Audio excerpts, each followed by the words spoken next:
니느웨는 예로부터 물이 모인 못 같더니 이제 모두 도망하니 서라 서라 하나 돌아보는 자가 없도다.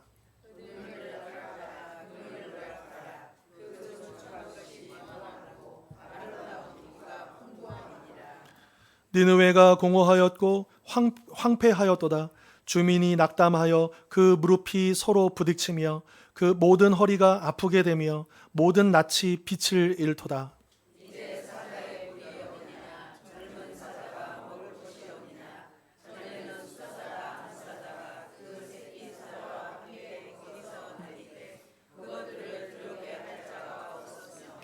숫사자가 그 새끼를 위하여 먹이를 충분히 찢고 그의 암사자들을 위하여 움켜 사냥한 것으로 그 굴을 채웠고 찢은 것으로 그 구멍을 채웠었도다.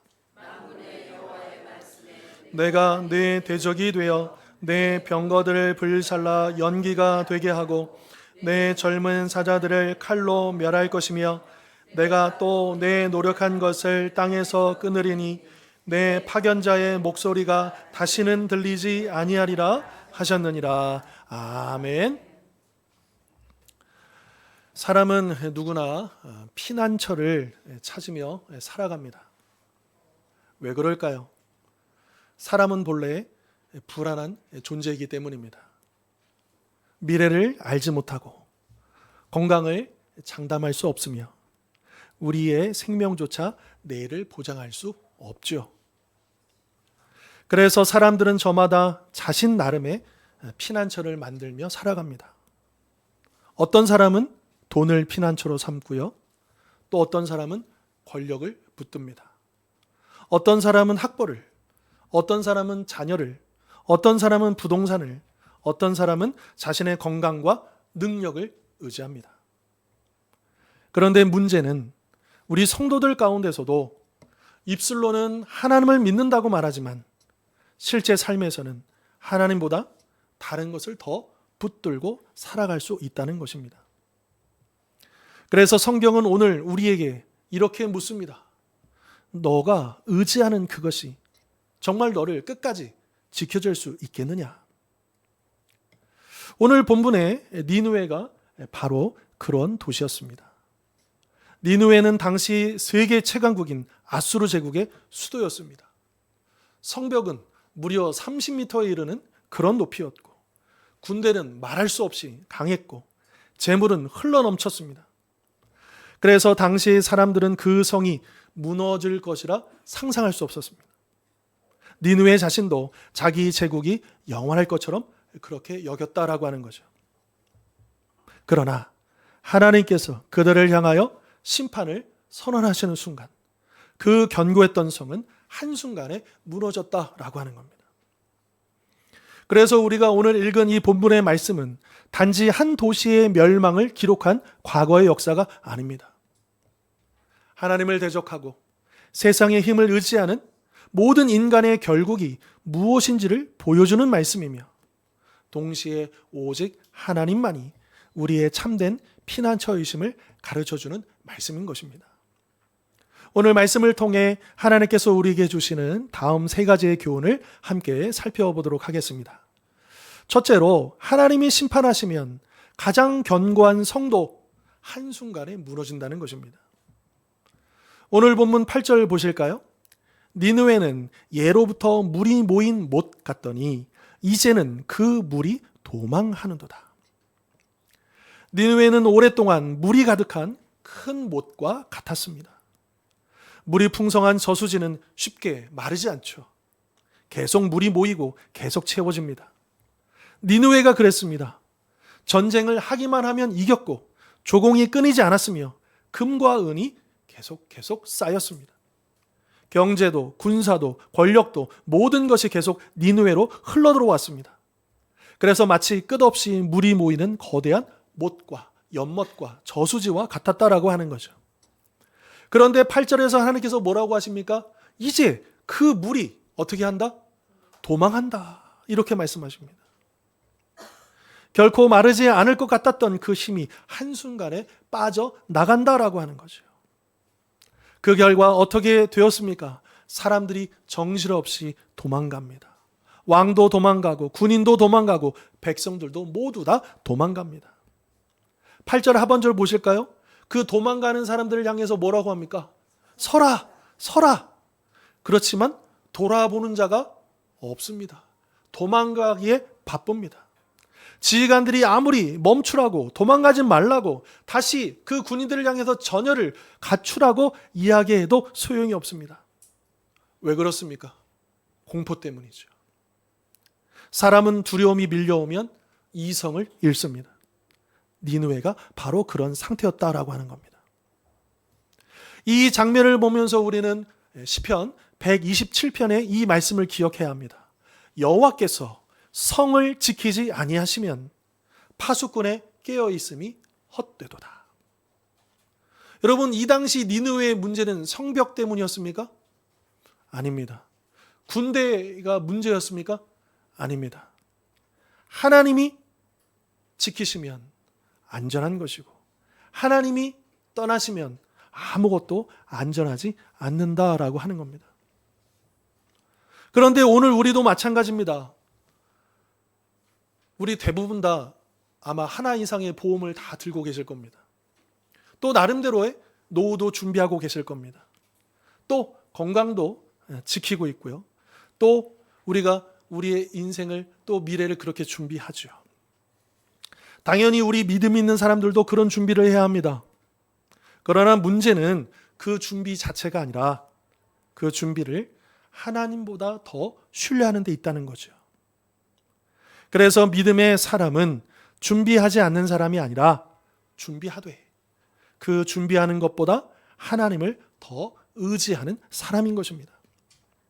9절을 보십시오. 은을 노력하라, 금을 노력하라. 참으로 아이러니합니다.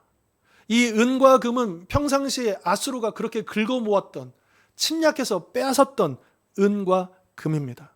그런데 그 모은 재산이 아이러니하게 빼앗기는 약탈의 대상이 되고 있다라고 하는 거죠.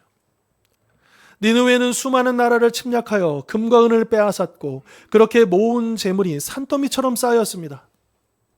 그러나 이제는 그 재물이 자기들을 살리는 것이 아니라 오히려 침략자들의 표적이 되었다라고 하는 거죠. 정말 역설적이게도 재물이 많았기 때문에 더 많은 침략자가 생겼다라고 하는 겁니다. 실제로 지금 니느웨의 그 자리에 그것을 이제 그 고고학자들이 개발해 보면 그 발굴해 보면 은과 금이 거의 나오지 않는다고 합니다. 보통 보면 그곳에 은그릇, 금그릇 나오는 법 있는데 근데 이 니느웨가 발굴된 곳은 은금이 하나도 나오지 않는다고 합니다. 역사적으로도 그것이 증명되고 있는 것이죠. 성경은 돈 자체를 죄라고 말하지 않습니다. 그러나 돈을 하나님처럼 의지하는 것은 죄라고 말씀하십니다. 돈은 도구지 피난처가 아닙니다. 돈은 사용할 대상이지 의지할 대상이 아닙니다. 돈은 우리의 영혼을 구원하지 못합니다. 돈은 죽음을 막지 못하고 하나님의 심판도 막지 못합니다. 오직 우리 하나님만이 우리의 피난처가 되시는 것이죠. 자, 10절 보시면요. 이제 도망치는, 무너지는, 멸망하는 그 니느웨 사람들의 그 속마음들, 그 성 안의 그 내면을 이렇게 묘사합니다. 공허하고 황폐하였도다. 우리 한글 성경으로는 공허하고 황폐하였도다 되어 있는데 원문에는요. 공허하고 한 번 더 들어가 있어요. 그래서 공허하고 비었고 황폐하고 계속해서 반복하면서 점점 더 이 니느웨가 절망의 늪으로 빠지고 있음을 그렇게 잘 보여주고 있습니다. 그리고 이어지는 표현도 보십시오. 마음은 낙담하여, 직역하면 마음이 녹았다라고 되어 있습니다. 여러분, 이스라엘 백성들이 그 여리고성에 가기 전에 이 소식을 들은 여리고성 안에 있는 사람들이 이 소식을 듣고 그들의 마음이 어떻다고 했어요? 녹아내렸다고 했습니다. 바로 그 표현입니다. 그리고 너무나도 두려우니까 무릎이 떨립니다. 또 모든 허리가 아프고 그러니까 힘을 줄 수가 없는 거죠. 그리고 얼굴빛이 변했다라고 되어 있습니다. 불과 얼마 전까지 세상을 지배하던 그 사람들이 이제 두려움에 떨고 있는 것이죠. 그토록 자신만만하던 제국이 하나님 앞에서는 순식간에 무너지는 것입니다. 오늘 우리는 무엇을 의지하며 살아가고 있습니까? 내 통장입니까? 내 건강입니까? 내 자녀입니까? 내 직장입니까? 물론 이것들은 하나님께서 주신 귀한 선물입니다. 그러나 그것들은 우리의 구원이 될 수 없습니다. 언제든 흔들릴 수 있기 때문이죠. 그러나 하나님은 흔들리지 않으십니다. 그래서 우리 성도들은 흔들리는 이 세상을 붙드는 사람이 아니라 영원히 흔들리지 않는 하나님만을 붙드는 사람인 것입니다. 다음 둘째로 하나님은 폭력으로 세운 권세를 반드시 무너뜨리신다는 것입니다. 11절을 보십시오. 이제 사자의 굴이 어디냐? 젊은 사자의 먹는 곳이 어디냐? 이 말씀은 조롱이 섞인 심판의 선언인 것입니다. 그토록 강하다고 자랑하던 그 나라가 지금 어디 있느냐? 아무도 건드릴 수 없다고 큰 소리 치던 그 제국이 지금 어디 있느냐? 지금 하나님께서 니느웨를 향해서 그렇게 묻고 계시는 거예요. 그런데 여기서 왜 하나님은 아수르를 사자라고 부르셨을까요? 당시 아수르는 스스로를 사자처럼 강한 나라로 여겼습니다. 실제로 아수르 왕실 문화에는 사자 이미지를 왕권과 힘의 상징으로 사용하는 모습이 나타납니다. 특별히 이 북이스라엘을 무너뜨렸던 아수르 왕 아슈르 바니팔의 그 궁전 부조에는 왕의 사자 사냥 장면이 새겨져 있는데 이것은 왕의 권세와 보호자의 이미지를 드러내는 상징이었습니다. 그런데 더 중요한 것은 이거는 상징만이 아니었다는 거예요. 실제로도 이 아수르는 사자처럼 행동했다는 겁니다. 그들은 정복한 민족들을 잔인하게 짓밟았습니다. 도시들을 불태우고 사람들을 죽이고 강제로 이주시키며 공포로 제국을 유지했습니다. 여러분 인터넷에 아수르 이 세 글자만 쳐보십시오. 어마어마한 자료가 나오는데요. 고대 근동에서 이 아수르만큼 피를 많이 흘리고 사람들을 끔찍하게 고문하고 죽이는 경우는 없었습니다. 그리고 그들을 끌어다가 함부로 하는. 그래서 지금도 발굴되는 그 벽화나 부조들을 저도 이제 본 적이 있는데 그냥 사람들 머리를 수급을 베가지고 그거를 세는 장면, 시체를 꼬챙이 해서 걸어놓는 장면, 이 사람의 피부를 벗겨내는데 대패 같은 걸 긁어서 벗겨내는 거예요. 말만 해도 끔찍하죠. 이런 일들을 아무렇지도 않게 했던 민족이 아수르였고 니느웨였습니다. 그러니까 요나 선지자가 니느웨에 가라는 말을 듣고 싶지 않았던 거죠. 그들에게 가서 그런 끔찍한 민족, 그런 원수와 같은 민족에게 복음을 전하는 게 이 요나 선지자는 용납이 안 되는 겁니다. 가기 싫은 겁니다. 이해가 되죠. 인간적으로요. 그런 니느웨였습니다. 그래서 하나님께서 그들을 사자라고 부르시는 것이죠. 그런데 여기에는 중요한 반전이 있습니다. 사람은 아수르는 자기 스스로를 사자라고 생각하지만 하나님 앞에서는 그 사자도 한 마리 피조물에 불과하다는 거죠. 인간은 자신을 크게 보지만 하나님 앞에서는 가장 강한 제국도 그저 심판받을 수밖에 없는 피조물인 것입니다. 여러분 미국 어떻습니까? 여러분 중국 어떻습니까? 도저히 우리나라는 상대도 못할 것 같잖아요. 전 세계가 그들의 결정과 어떤 그들의 행동에 영향을 받잖아요. 거대한 나라잖아요. 그러나 하나님 보실 때 불과 한 나라에 불과하다라고 하는 것입니다. 12절을 보십시오. 숫사자가, 사자니까 아수르를 얘기하는 겁니다. 숫사자가 그 새끼를 위하여 충분히 찢고 그의 암사자들을 위하여 움켜 사냥한 것으로 그 굴을 채웠고 찢은 것으로 구멍을 채웠도다. 이건 뭐냐 하면 아수르의 역사를 압축한 말씀이에요. 이 아수르는 처음부터 끝까지 찢고 찢는 약탈하는 그런 민족이었습니다. 정복하고 빼앗고 쌓았습니다. 나라를 무너뜨리고 재물을 약탈하고 사람을 노예로 삼아 수도 니느웨로 가져왔습니다.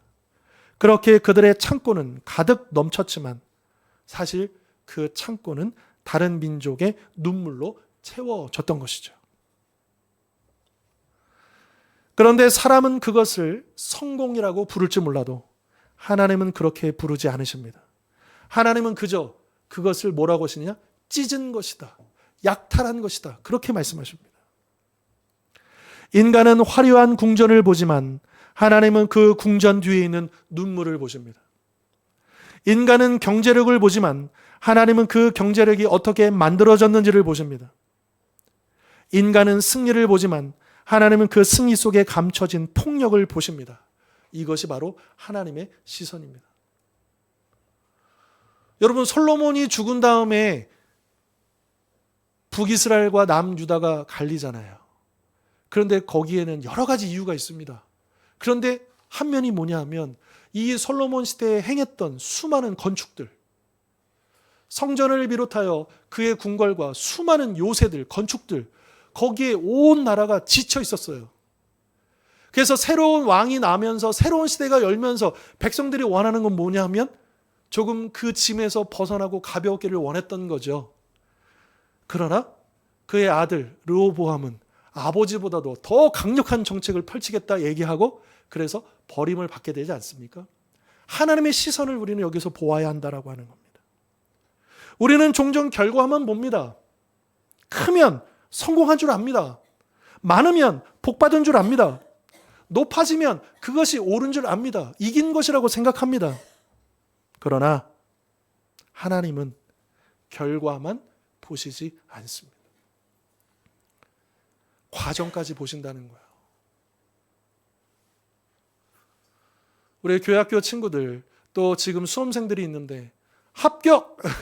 네. 그 결과만 하나는 보시는 게 아니에요. 그 과정을 보신다는 거예요. 무엇으로 쌓았는지, 어떤 마음으로 얻었는지, 혹시 누구를 울리면서 짓밟으면서 거기까지 가지 않았는지, 우리 인생의 결과뿐만 아니라 과정까지 보고 계시다라고 하는 겁니다. 사실 아수르는요, 하루아침에 악해진 나라가 아니었습니다.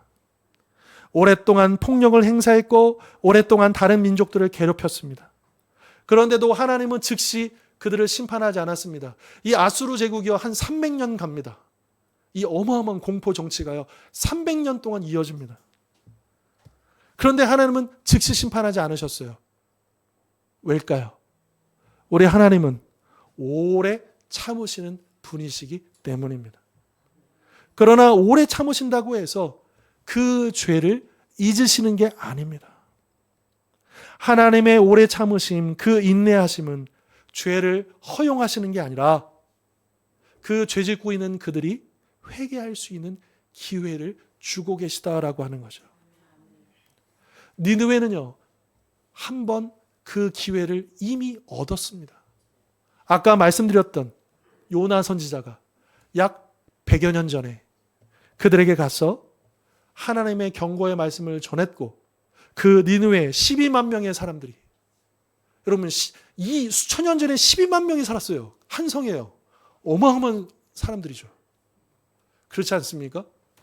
지금 서울을 제외한 우리 지방에 10만 명 이상 도시가요, 그렇게 많지 않아요. 그런데 이 당시에 수천 년 전에요, 아수르의 수도가 그렇게 어마어마한 도시였는데 그 사람들이 우리 요나서 보았잖아요. 금식하면서 회개합니다. 그래서 하나님께서 뜻을 돌이켜서 그 심판을 거두셨죠. 그러나 시간이 지나면서 그들은 다시 이전의 교만과 폭력으로 돌아갔습니다. 하나님의 은혜를 가볍게 여겼던 것이죠. 그러므로 오늘 우리도 조심해야 합니다. 지금 당장 내 삶 가운데 그런 심판이 없다고 해서, 아무런 일이 벌어지지 않는다고 해서, 혹시 하나님께서 내가 이렇게 행동하고 저렇게 잘못해도 그냥 침묵하고 계시다고 해서 우리가 안심할 수 없다는 거예요. 하나님의 침묵은 무관심이 아니라 회개할 시간을 주시는 은혜라는 것을 기억하시기를 바랍니다. 이 말씀 앞에서 우리는 아수르만 비난할 수 없습니다. 왜요? 우리 안에도 이 사자의 마음이 있기 때문이죠. 혹시 힘이 생기면 사람을 무시하지 않습니까? 직장에서 지위를 이용해 다른 사람을 함부로 대하지는 않습니까?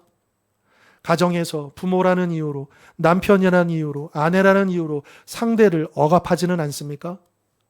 교회 안에서도 직분이 섬김이 아니라 권력이 될 때가 있지 않습니까? 세상은 힘을 가지면 그것을 행사하라고 말합니다. 그러나 하나님 나라는 다릅니다. 예수님은 너희 중에는 그렇지 않을지니 라고 말씀하셨습니다. 세상의 왕은 군림하지만 하나님 나라의 왕은 섬깁니다. 여기서 우리는 복음의 핵심을 발견하는 것이죠. 세상의 사자는 남을 찢어 자기를 세웁니다. 그러나 유다의 참 사자이신 예수 그리스도는 자신을 내어주 죄인을 살리셨습니다. 아수르는 다른 사람의 생명을 빼앗아 자기 나라를 세웠습니다. 그러나 예수님은 자신의 생명을 내어주심으로 하나님 나라를 세우셨습니다. 세상의 권력은 남을 희생시켜 자신을 높입니다. 하지만 그리스도의 나라는 자신을 낮추어 다른 사람을 살립니다. 이것이 세상 나라와 하나님 나라의 가장 큰 차이인 것이죠. 그러므로 우리 성도들은 세상의 방식으로 강한 사람이 아니라 그리스도의 온유함을 닮아가는 사람입니다. 많이 가진 사람보다 많이 섬기는 사람입니다. 높은 자리에 있는 사람보다 낮은 자리에서 주님을 닮아가는 사람인 것이죠. 하나님이 니느웨에게 사자의 굴이 어디 있느냐 이렇게 물으셨죠. 영원할 것 같던 제국도 다 사라지기 마련입니다. 자랑하던 궁전도 사라집니다. 쌓아두었던 재물도 사라집니다. 그러나 하나님의 나라는 여전히 서 있습니다.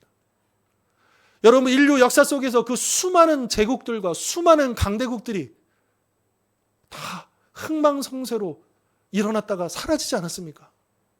그러나 하나님의 나라만은 영원토록 서 있다라고 하는 것이죠. 그러므로 우리는 곧 사라질 이 세상의 힘을 부러워할 것이 아니라 영원하신 하나님의 통치를 신뢰해야 하는 것입니다. 마지막 셋째로 인간에게 가장 두려운 일은 하나님께서 우리의 대적이 되시는 것입니다. 13절 보시면 이렇게 말씀하시죠. 만군의 여호와의 말씀에 내가 내 대적이 되어. 니느웨가 멸망한 결정적인 이유는 군사력이 약해서가 아닙니다. 경제가 흔들려서가 아닙니다. 이들을 침공했던 메대와 바벨론 연합군이 강력해서가 아닙니다. 가장 본질적인 이유는 뭐냐? 하나님께서 친히 그들의 대적이 되셨기 때문입니다. 즉 하나님께서 대적이 되시면 아무도 그들을 도울 수 없다는 것이죠. 우리는 인생을 살면서 질병, 경제적인 어려움, 사람과의 갈등 등 여러 많은 대적을 만납니다. 그러나 그런 대적들보다 훨씬 두려운 것이 있습니다. 그것은 바로 하나님께서 우리의 대적이 되시는 것이죠. 왜 그렇습니까? 하나님은 모든 것을 다스리시는 분이시기 때문입니다. 국가도, 왕도, 전쟁도, 자연도, 생명도, 죽음도 모두 다 하나님의 손안에 있기 때문입니다. 그러니 하나님께서 내가 너를 대적하겠다 이렇게 말씀하시면 그 누구도 막을 수가 없는 것입니다. 그런데 우리에게는, 우리 성도들에게는 가장 큰 위로가 있습니다. 사도 바울이 로마서 8장 31절 하반절에서 이렇게 선언합니다. 만일 하나님이 우리를 위하시면, 대적하심이 아니고 우리를 위하시면, 우리 편이 되어주시면 누가 우리를 대적하리요? 여러분, 나홈서에서는 내가 너의 대적이 되겠다 말씀하시고 로마서에서는 내가 너의 편이 되어주겠다, 너를 위해주겠다 이렇게 말씀하십니다. 그래서 우리 인생은요 결국 둘 중 하나예요. 하나님이 나의 대적이 되시든 아니면 하나님이 나를 위하시든 둘 중에 하나다라고 하는 겁니다. 자, 그런데 여기서 우리는 오늘 설교 제목인 하나님의 편이 되십시오라고 하는 이 말을 다시 한번 생각할 필요가 있습니다. 오해하면 안 된다는 거예요. 마치 사람이 자기 힘으로 하나님 편에 들어갈 수 있는 것처럼 들려서는 안 된다는 겁니다. 죄인은 본래 하나님을 등지고 사는 자입니다. 그리고 우리는 본성상 하나님 편에 서 있는 사람들이 아니죠. 죄인이기 때문에요. 그러면 누가 하나님 편에 설 수 있습니까? 오직 예수 그리스도를 통해서 하나님과 화목하게 된 사람만이 가능하다라고 하는 겁니다. 그래서 우리가 하나님 편이 되는 길은 먼저 하나님께서 그리스도 안에서 우리를 자기 편으로 불러주시는 은혜가 필요한 것이죠. 우리가 하나님을 먼저 붙드는 것이 아니라 하나님께서 먼저 우리를 붙드시는 것입니다. 우리가 하나님과 화해한 것이 아니라 하나님께서 그리스도의 십자가로 우리와 화목하게 하신 것입니다. 그러므로 하나님의 편이 되십시오라고 하는 이 말은 열심히 잘해서 하나님께 인정받으십시오라는 그런 뜻이 아니라 예수 그리스도께로 돌아오십시오. 십자가 아래로 나오십시오. 하나님과 화목한 자로 사십시오 라고 하는 초청인 것입니다. 하나님 편에 선다는 것은 무엇일까요? 어떤 사람은 이렇게 생각합니다. 나 교회 다니는데? 나 하나님 편이야. 그러나 성경은 그렇게 말씀하지 않으십니다. 이스라엘은 하나님의 백성이었습니다. 그러나 그들이 하나님을 떠났을 때, 불순종했을 때 그들은 심판받았습니다. 교회에 출석하는 것과 하나님 편에 서는 것은 같은 말이 아니다라고 하는 것이죠.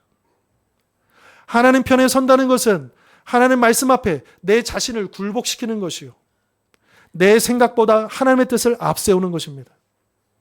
내 욕심보다 하나님의 영광을 먼저 구하는 것이요, 겸손히 회개하며 살아가는 것입니다.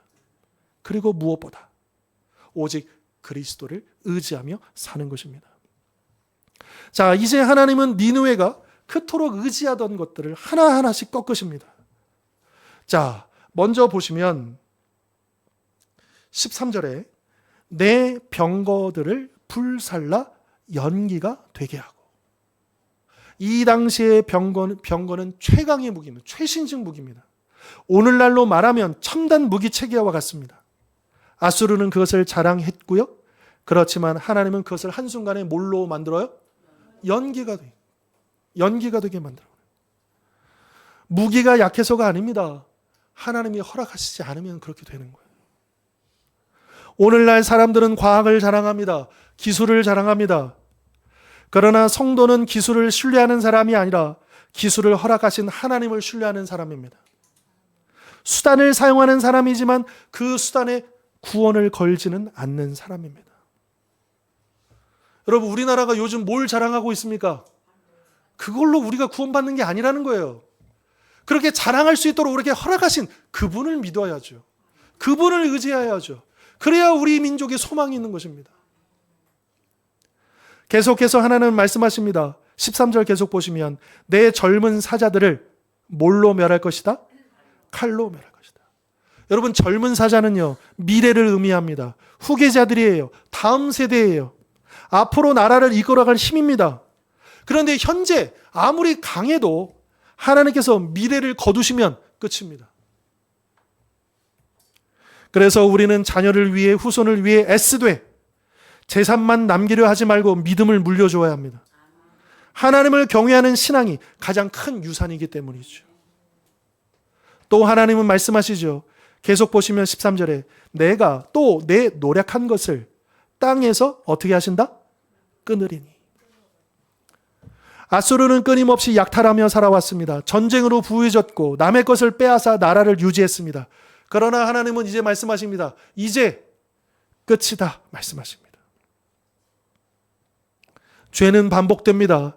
욕심은 만족을 모르죠. 그러나 하나님은 어느 시점에서 반드시 멈추게 하십니다.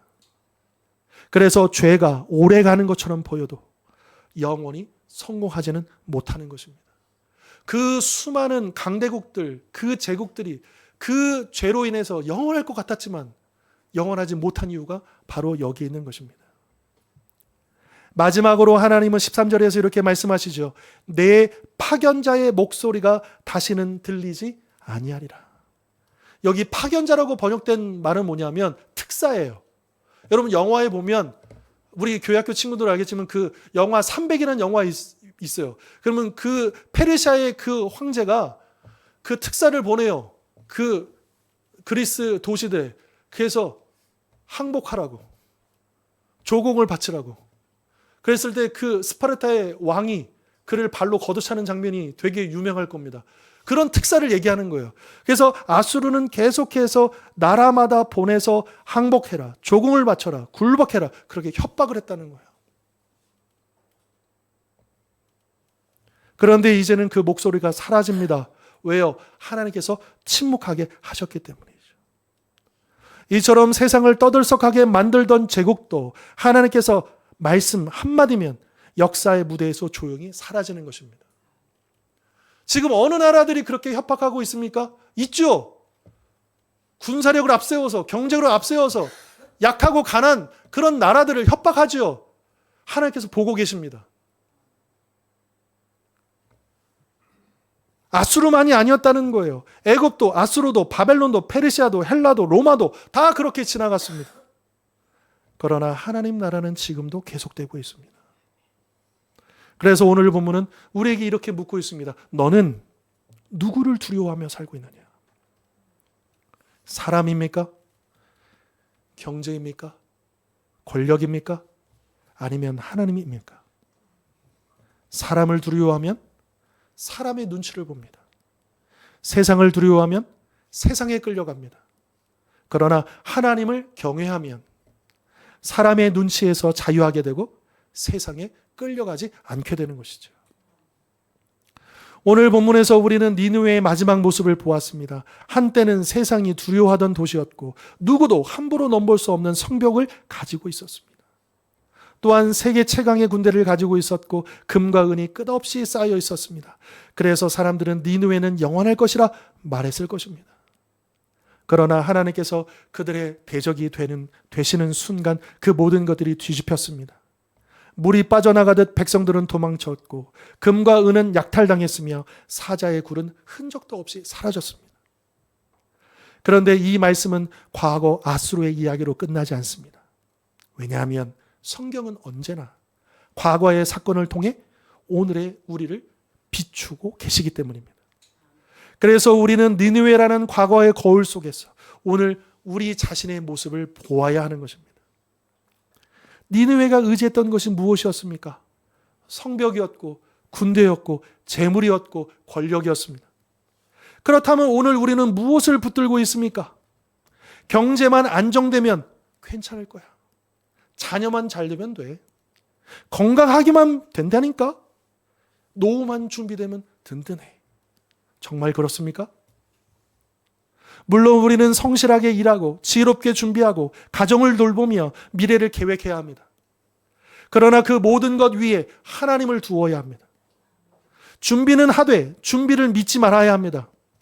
돈은 벌되 돈을 의지하지 말아야 합니다. 건강은 관리하되 건강을 구원자로 삼지 말아야 합니다. 오직 하나님만을 신뢰해야 합니다. 그것이 믿음입니다. 우리의 삶에도 무너지는 니느웨가 있습니다. 평생 다닐 것 같던 직장이 사라질 수 있습니다. 든든하던 건강이 무너질 수 있습니다. 믿었던 사람이 떠날 수도 있습니다. 모아놓은 재산이 순식간에 사라질 수도 있습니다. 즉 이 세상에는 영원한 것이 없다는 겁니다. 그러나 하나님은 그러한 흔들림을 통해 오히려 우리로 하여금 더 좋은 것을 붙들게 하십니다. 우리가 붙들던 것이 흔들릴 때 비로소 흔들리지 않는 하나님을 바라보게 하시는 것이죠. 그래서 우리 성도들의 피난처는 환경이 아니라 사람이 아니라 하나님이신 것입니다.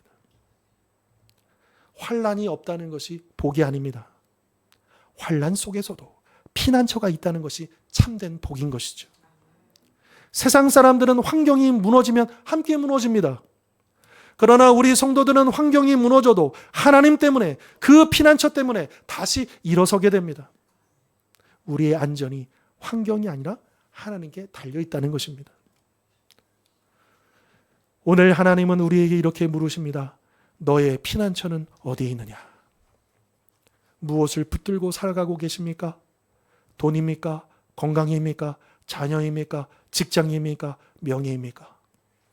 이 모든 것은 하나님께서 주신 귀한 선물이지만 우리의 구원자는 아닙니다. 우리의 피난처도 될 수 없습니다. 언젠가는 모두 흔들릴 것입니다. 그러나 예수 그리스도는 영원히 흔들리지 않으십니다. 세상의 나라는 흥망성쇠를 반복하지만 그리스도의 나라는 영원합니다. 세상의 성벽은 무너지지만 하나님의 언약은 결코 무너지지 않습니다. 그러므로 무너질 니느웨의 성벽을 붙들지 말고 영원한 반석이신 예수 그리스도를 붙드십시오. 세상이 흔들려도 흔들리지 않는 믿음으로, 환경이 무너져도 무너지지 않는 소망으로, 환난 가운데서도 사라지지 않는 평안으로 날마다 하나님의 편에 서서 그렇게 믿음으로 살아가는 우리 모든 성도님들 되실 수 있기를 주님의 이름으로 축원합니다. 기도하겠습니다.